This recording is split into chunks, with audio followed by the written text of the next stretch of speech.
السلام عليكم متابعي الكرام، حياكم الله جميعا. مرحبا بكم ديما عند حاج جيبوا. كما كتشوفوا معنا لا كويزين مودرن مبنيه بالضاله بطبيعه الحال على الاخير ان شاء الله بحول الله. الضاله ما غتبانش كما كتشوفوا معنا، كنغطيوها بالخشب بطبيعه الحال. نتمنى تنال الاعجاب ديالكم وتحياتي للجاليه المغربيه. بالنسبه للمطبخ بنظره واحده اخرى جديده كما كتشوفوا معنا، درنا فيه كولون ديال القراعي بطبيعة الحال. نتمنى الى الاعجاب ديالكم.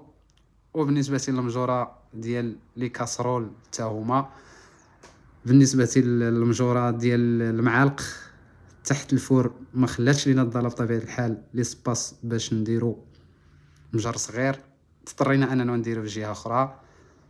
وما تنساوش التعليق والاشتراك ديما باش يوصلكم جديد، وحياكم الله جميعا، والسلام عليكم ورحمة الله تعالى وبركاته.